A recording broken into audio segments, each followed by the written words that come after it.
0204 hours, the North Pacific. A single F-15EX Strike Eagle was holding its assigned patrol sector when the two contacts materialized on its tactical display. Not from its own radar, which was running in passive mode, but from the Link 16 data stream originating from an E-2D Hawkeye orbiting at 24,000 feet, 80 miles to the east. Two Su-35S fighters. Russian Far East Air Force markings, bearing southwest at 480 knots, altitude 18,000 feet, converging on the patrol sector from inside Russian sovereign airspace. The intercept geometry would put them at close visual range in under 6 minutes.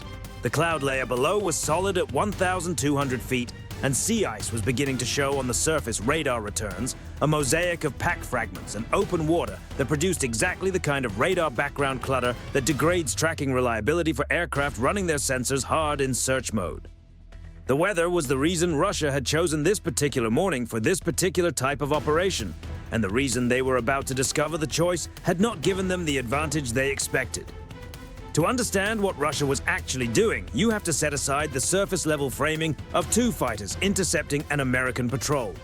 That framing is what Moscow wants observers to see, an assertion of airspace awareness, a display of reach. The operational reality underneath that framing was a signals collection mission. The Su-35S's Irbis-E passive electronically scanned array radar is a capable sensor, but it is also one of the most comprehensively catalogued radar systems in NATO's electronic intelligence database. Russia knows this. The Su-35Ss were not there to demonstrate what their radar could do. They were there to provoke a response that would demonstrate what American defensive systems could do. Specifically, if the American aircraft reacted to sustained radar pressure by activating its own fire control modes, the Su-35Ss onboard electronic intelligence receivers would capture the APG-82 AESA's fire control emission parameters. If the patrol requested support and airborne or ground-based radar stations illuminated to assist, those emissions would feed the same collection suite. If the pilot broke away and activated countermeasures, the electronic warfare system signatures would follow. Every reaction the American aircraft could make, except one, was productive for the Russian intelligence harvest. The exception was no reaction at all. The F-15EX maintained its assigned track at assigned airspeed. The APG-82 stayed in passive range while search mode. No fire control illumination, no course deviation, no unencrypted radio traffic. The aircraft simply flew the route it had filed, at the speed and altitude its flight plan specified, and transmitted everything its passive sensors were building about the Su-35Ss to the E-2Ds. Tactical picture in encrypted short-burst Link 16 packets whose emission profile is specifically designed to be undetectable by the Irbis-E's electronic intelligence receivers at operational separation distances. The Su-35Ss arrived at visual range at 0211 and began a pressure sequence that Russian tactical doctrine has refined through hundreds of gray zone encounters over the past decade. The lead aircraft established a position at the American aircraft's 10 o'clock at close range, close enough that its radar lock cycles were producing continuous missile warning tones in the F-15EX's cockpit, not close enough to constitute a rules of engagement triggering event. The wingman dropped below and behind, sliding into a position where the wake turbulence from its engines was intersecting the American aircraft's flight path and producing aerodynamic buffet in the F-15EX's airframe. It is worth being precise about what sustained wake turbulence at close range feels like from inside the aircraft. The airframe loads are not dangerous at the separations the Su-35S wingman was maintaining, but they are constant and unpredictable. The aircraft kicks against control inputs. The horizon tilts and recovers in cycles that are not rhythmic, and the missile warning system is generating tones that every instinct in a trained pilot's nervous system associates with imminent lethal threat. Managing that sensory environment with the discipline to make no reactive move requires a specific kind of trained calm that is not natural and not easy. The F-15EX pilot made no reactive move.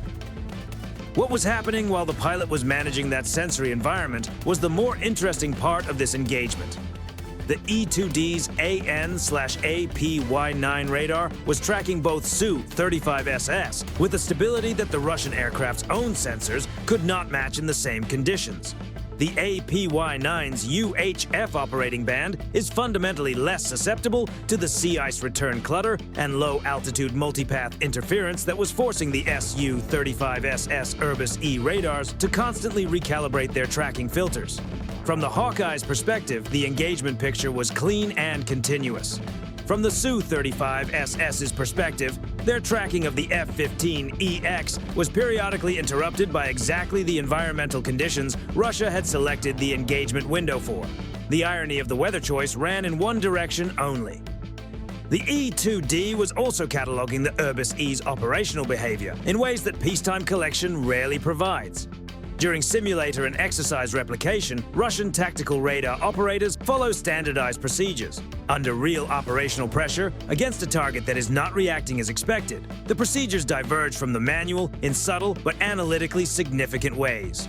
The lock-on cycle duration changes, the transition between search and fire control modes follows operator judgment rather than doctrine. The electronic warfare suite's emission management reflects the crew's actual stress response rather than their training baseline. Every departure from the standard profile is a data point that refines NATO's understanding of how the Urbis-E is actually operated, as opposed to how it is theoretically operated. Russia was providing an operational verification dataset for a system they had every reason to keep opaque. The pressure cycle continued for 18 minutes. The Su-35SS ran through the full range of their gray zone harassment toolkit. Close formation, radar lock cycles, position changes designed to force reactive maneuvering, a brief supersonic acceleration by the wingman that was calculated to produce a startle response in the American cockpit. Each action generated a specific response in the American pilot's aircraft systems. None of those responses were the ones the Russian collection suite needed. At 0229, the Su-35S lead executed a final close-range pass, and both aircraft began a controlled withdrawal, climbing and turning northwest toward their departure corridor. The withdrawal was executed with the kind of deliberate smoothness that is designed to be read as a decision rather than a reaction. We are leaving because we choose to, not because something changed the calculus. Something had changed the calculus. 18 minutes of close proximity flying in the operational conditions the Su-35SS were managing had produced a fuel state that made extended loitering inadvisable without compromising return margin. The pressure campaign had not produced any of the electronic intelligence products that justified the fuel expenditure. The American aircraft had not illuminated its fire control radar. No additional American assets had appeared on the Su-35SS's sensors. The E-2D, which had been the controlling architecture for the entire engagement, remained invisible to the Russian electronic intelligence receivers because it had not been emitting the frequencies those receivers were configured to detect. The collection mission had zero product. The F-15EX did not pursue. The APG-82 stayed passive. The aircraft held its track until the Su-35SS had cleared the ADIZ boundary, then continued its assigned patrol sector on schedule. The intelligence record assembled by the E-2D and transmitted to the relevant processing facilities at the engagement's conclusion contained 18 minutes of continuous Urbis-E operational data under real pressure conditions. Precise thermal signature profiles from the AL-41F1S engines at the power settings used throughout the engagement. Complete behavioral characterization of the two aircraft harassment sequence, including timing, position change intervals, and the specific radar mode transitions the Russian crews used at each phase. The Su-35SS flight recorders contained a record of an American aircraft that had done nothing useful from an intelligence harvest perspective. The F-15EX landed. The debrief was routine. The patrol continued. There is a version of this analysis that describes the outcome as a victory. No weapons fired, no escalation, American crew safe, intelligence collected.